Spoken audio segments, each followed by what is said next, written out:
Hey guys, Chris from Bro Beast Audio Installation, and today we're doing something fun and unique, I guess different for the channel. Rather than doing an installation, we're doing a stereo uninstallation.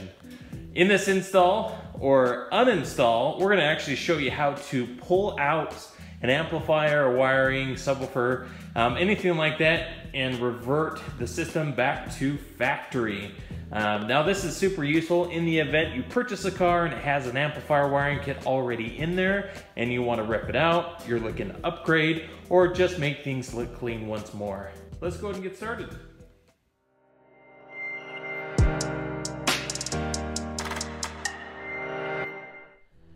Now this car is a little bit unique. Obviously it's a Porsche Boxster, one of the first generations, and no engine up front. And the reason why we're jumping in here is because our amplifier is actually mounted and located in the front trunk. Our subwoofer and box are located in the actual trunk in the rear. But before you get started, it's really important for you to remember, before you start yanking on wires and pulling things out, you need to disconnect the battery. In this Porsche, it's actually underneath this little panel here. We're gonna pull that off, disconnect the negative off the battery, so it's safe to begin disconnecting our amplifier. Now, right next to it is our factory amplifier, which we're gonna leave. All we're pulling out is the aftermarket equipment.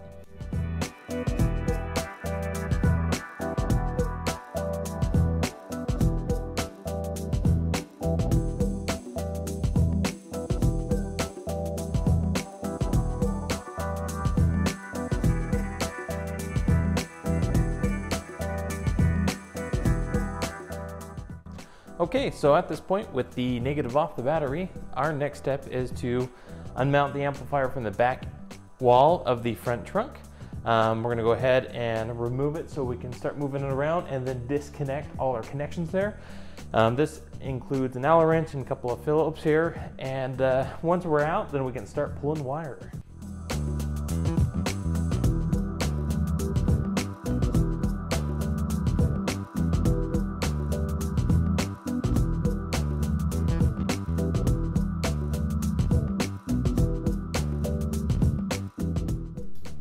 Okay, so with the amplifier out of the way, because we disconnected the negative off the battery, we're safe here to work with these cables, even if they're bare.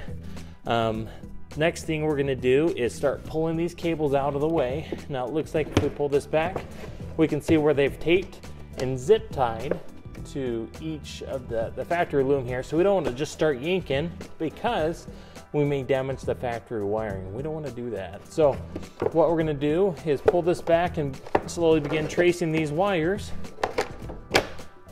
like so, and figuring out where they go from the previous installer. Now you'll notice up here at the top of the battery area, we have our kicker inline fuse and the kicker amplifier wiring kit, so we can disconnect this positive wire off the battery and also disconnect wherever the ground is mounted.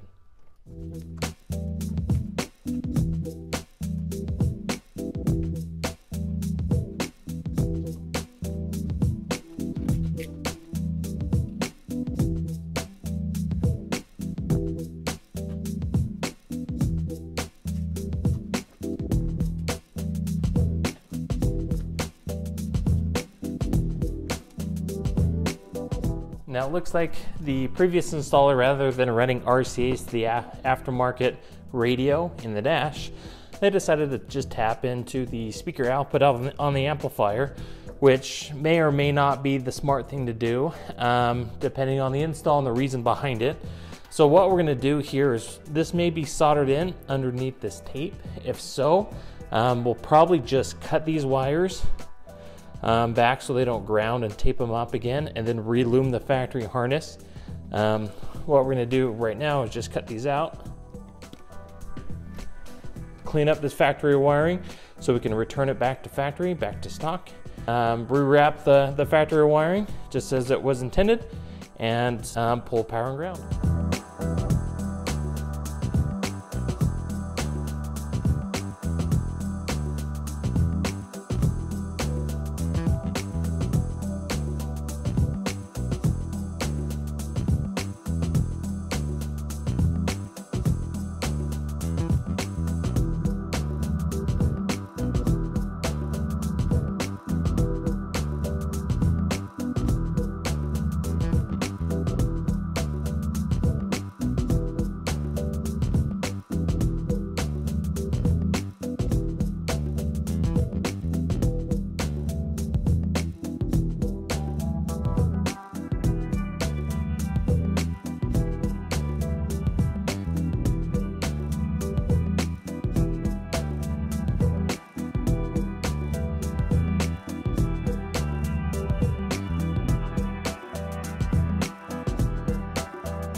Okay, so we went ahead and removed the sub and the speaker cable that went all the way up there.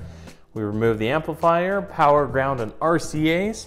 Now in this uninstall, we actually did not have to remove the aftermarket Pioneer deck in the dash because whoever installed the amplifier last didn't even run RCAs or a remote turn on wire to the aftermarket radio. They just tapped into the output of the factory amplifier, which may or may not be the right way. I mean, everybody can argue that. I'd personally run RCAs to the aftermarket radio just because you have a little bit more options in terms of low pass filters and adjustments there for your EQ. Okay, so things to remember when uninstalling aftermarket audio equipment in your vehicle. Number one, disconnect the negative off the battery. Super important that you do that to avoid any shorts or shocks to the vehicle or yourself, and it just ensures that your equipment will be removed safely. Number two, before you start yanking on wire, look where everything's run. Possibly wires are run underneath body panels or kick panels. It could be zip tied or taped to other existing wiring. If you just rip out wires, you can cause damage to factory equipment, so be very careful of that. Number four, after you've noticed where all the wires are being run, go ahead and remove body panels as necessary. In this uninstall, we didn't really need to because everything was located underneath the hood in the frunk area. And then number five, once all your wires have been removed, carefully reinstall all your panels and put it back to factory. Well, that's about it for this quick tutorial. If you have any questions about how to uninstall equipment from your car, go ahead and post a comment below. Be sure to hit that like button if you liked what you saw. Don't forget to subscribe for more great content, and we will see you in the next video. Thanks for watching.